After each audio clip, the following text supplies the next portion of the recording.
Hello. This week's bedtime story is all about a little prince. The little prince's goodnight kiss has gone missing. It's escaped into the forest where it has no business to be, so the brave and fearless knight is sent on a mission to bring it back. But is the knight brave and fearless enough? The Kiss That Missed. Once upon a Tuesday, the king was in a hurry as usual. "Good night," he said, and blew his son a royal kiss.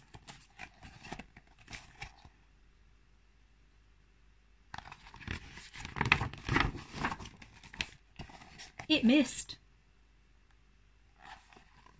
The young prince watched it rattle around the room, then bounce out of the window and into the night.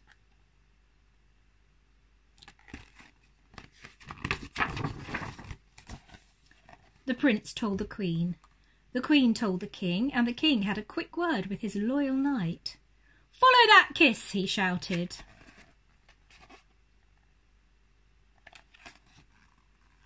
The knight mounted his horse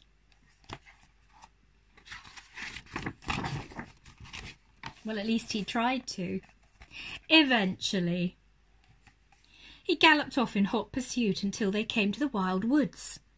Wild creatures with wild eyes, too much hair and very bad manners lived here.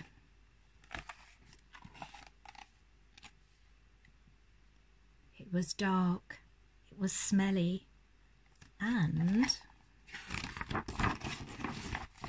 snowing.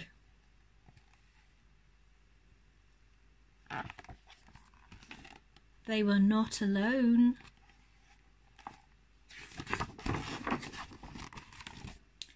There were bears with long claws and growly roars, swooping owls of all shapes and sizes, and a pack of hungry wolves with dribbly mouths.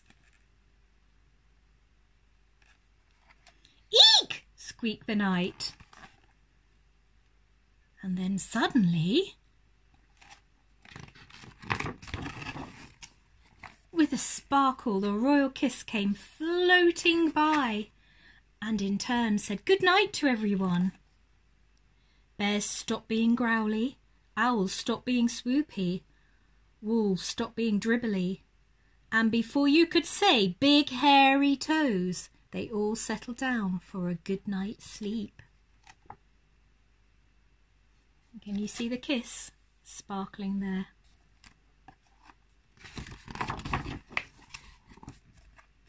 So the knight and his faithful horse sat down on a wrinkly old tree trunk to rest.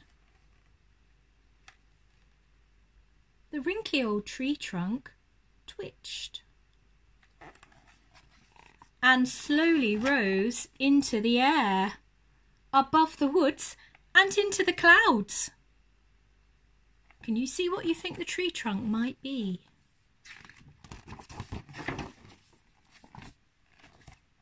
At last, they found themselves staring into a pair of giant nostrils. A dragon with "this lot would be nice for breakfast" eyes leered greedily at them. Suddenly, with a sparkle, the royal kiss came floating by and flew right up the dragon's nose. He sat up, sniffed and blinked. Slowly he opened his mouth, took a deep breath, and he sneezed. "Hang on," he said as they tumbled through the trees. "Come back," he puffed as he lumbered after them. "I want to pick you up and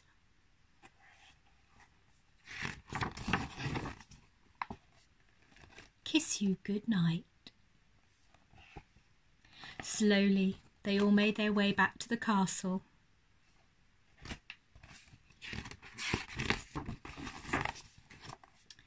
That night, the prince was happy, the queen was happy, and the king promised to stop always being in a hurry.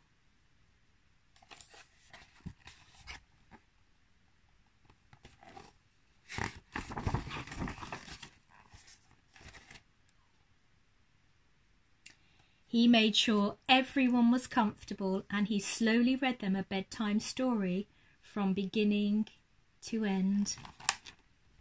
And can you see the dragon there?